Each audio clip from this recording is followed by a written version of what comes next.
Complete ഒരു fun എൻ്റർടൈനറായിട്ടാണ് cinema വന്നിരിക്കുന്നത്. നമുക്ക് ഇപ്പോൾ രാജേഷ് മാധവൻ്റെ പുള്ളിയുടെ ബോഡി ലാംഗ്വേജും ധീരെന്നുള്ള പേരും കാണുമ്പോൾ തന്നെ അതിനകത്തൊരു കൗതുകമുണ്ട്. ബട്ട് അത് തന്നെയാണ് ഈ സിനിമയ്ക്ക് മൊത്തത്തിൽ സിനിമയിൽ ഒരു 90s ജനറേഷനിലുള്ള നടന്മാരും ഇപ്പോഴത്തെ ജനറേഷൻ നമ്മൾ വൈബാണ് സിനിമ മൊത്തം വന്നിരിക്കുന്നത്. ഫസ്റ്റ് ഹാഫിൽ ഉടനീളം കോമഡി ആയിട്ട് വന്നിട്ടുണ്ട്. സെക്കൻഡ് ഹാഫിലാകുമ്പോൾ കുറച്ചുകൂടെ ത്രില്ലിങ് ഇമോഷണലായിട്ട് കോമഡി കുറച്ച് കുറഞ്ഞിട്ടുണ്ട്. പക്ഷേ ക്ലൈമാക്സിലൊക്കെ അടുക്കുമ്പോൾ നമ്മൾ പഴയകാല പ്രിയദർശൻ സിനിമകളിലൊക്കെ കണ്ട പോലെ ഒരു ക്രൗഡ് കോമഡി എല്ലാവരും ഒരു സ്ഥലത്ത് വരുന്നു. നമ്മൾ മലയാള സിനിമയുടെ ഇടയ്ക്ക് മിസ്സായി പോയുള്ളൂ. നമുക്ക് അങ്ങനെയുള്ള ഒരു കാലഘട്ടത്തിലേക്ക് തിരിച്ചു വന്ന രീതിയിലുള്ള ഒരു കോമഡിയൊക്കെ ആയിട്ട് വന്നിട്ടുണ്ട്. അത് കോമഡിയിൽ ഞെട്ടിച്ച് ശരിക്കുള്ള സുധീഷാണ്. സുധീഷ് ഉടനീളം തകർത്ത് ആടിയ സിനിമ ആണെന്ന് പറയാം. അതുപോലെ തന്നെ വിനീതിനെ നമ്മൾ ഇതുവരെ കാണാത്ത രീതിയിലുള്ള ഗെറ്റപ്പിലാണ് വന്നിരിക്കുന്നത്.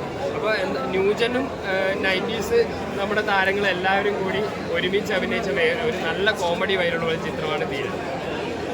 ഫസ്റ്റ് ഹാഫ് അടിപൊളിയാണ്. ഡയറക്ഷനൊക്കെ കിടിലാണ്. നമുക്കറിയാം നമ്മളെ മമ്മൂക്കയെ വെച്ച് ചെയ്തിട്ടുള്ള ഭീഷ്മപർവം എന്ന് പറയുന്ന സിനിമ റൈറ്റ് ചെയ്തിട്ടുള്ള ദേവത്ത് എന്ന് പറയുന്ന റൈറ്ററാണ്. അദ്ദേഹം ഡയറക്റ്റ് ചെയ്ത സിനിമ തന്നെയാണ്. എന്തായാലും ഫസ്റ്റ് ഹാഫ് അടിപൊളിയായിട്ടുണ്ട്. എനിക്ക് ഫസ്റ്റ് ഹാഫാണ് ഭയങ്കരമായിട്ട് ഇഷ്ടപ്പെട്ടത്.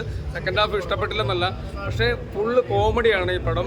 ഇതൊരു ഞാൻ പറഞ്ഞില്ല ഒരു കോളേജ് റീയൂണിയൻ, ശരിക്കും പറഞ്ഞാൽ മലയാളികളുടെ റീയൂണിയനാണ് ഈ സിനിമ. ഇത് അശോകൻ, മനോജ് കെ ജയൻ, ജഗദീഷ്, ഒരു നല്ല താരനിര തന്നെയുണ്ട്. എന്തായാലും ഈ സിനിമ കണ്ടിരിക്കാം. നമുക്ക് അടിപൊളിയായിട്ട് നമുക്ക് ഇഷ്ടപ്പെടുന്ന ഒരു റൈറ്റിംഗ് ആണ് നടത്തിയിരിക്കുന്നത്. ഡയറക്ഷൻ അടിപൊളിയാണ്. ഇതിൻ്റെ BGM, ബാക്ക്ഗ്രൗണ്ട് സ്കോർ ഒരു രക്ഷയില്ല, കിട്ടിലാണ്. എന്തായാലും നല്ല പടമാണ്. നമുക്ക് ധൈര്യമായിട്ട് തിയേറ്ററിൽ വന്ന് ഈ അടുത്ത് ഇറങ്ങിയതിലുള്ള ഏറ്റവും നല്ല ഒരു സിനിമ ഇത് തന്നെയാണ്. ധീരൻ എന്നുള്ള മൂവി തന്നെയാണ്. എനിക്ക് ടൈറ്റിൽ ഭയങ്കര ഇഷ്ടപ്പെട്ടു. ഈ രാജേഷ് മാധവൻ എന്ന് പറയുന്ന ഒരു ആക്ടറെ വെച്ചിട്ട് ഇങ്ങനൊരു ടൈറ്റിൽ ഇടാൻ കാണിച്ച ധീരതയെ ഞാൻ അഭിനന്ദിക്കുകയാണ്. എന്തായാലും സിനിമ നമുക്ക് തിയേറ്ററിൽ വന്ന് ധൈര്യമായിട്ട് കുടുംബസമേതം വന്ന് കാണാം. അടിപൊളിയാണ്. അശോകനൊക്കെ നല്ല സൂപ്പറായിട്ട് ചെയ്തിട്ടുണ്ട്. കിടിലാണ്.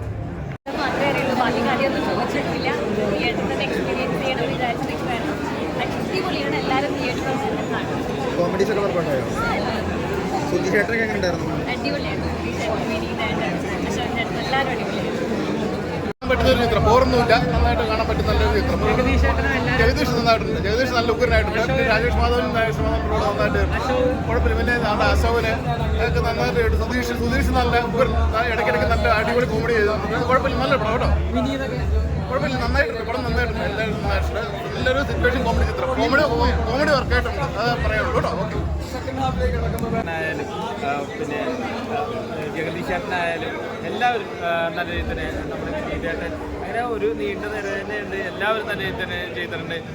രാജേഷ് മാധവ് ആയാലും നായിക ആയാലും എല്ലാവരും, ശബരീഷ് വർമ്മ, അഭിരാം, അങ്ങനെ ഒരു നീണ്ട നിര തന്നെയുണ്ട്. തീർച്ചയായിട്ടും നല്ലൊരു ഹിറ്റ് ചിത്രം തന്നെയാണ്. നല്ല എല്ലാവർക്കും കാണാൻ പറ്റിയ നല്ലൊരു ഫാമിലി എൻ്റർടൈനർ തന്നെയാണ്. സംവിധാനം ചെയ്ത നമ്മുടെ ഭീഷ്മപർവ്വത്തിൻ്റെ തിരക്കഥാകൃത്ത് ദേവദത്ത് ഷാജിക്ക് എല്ലാവിധ ആശംസകളും.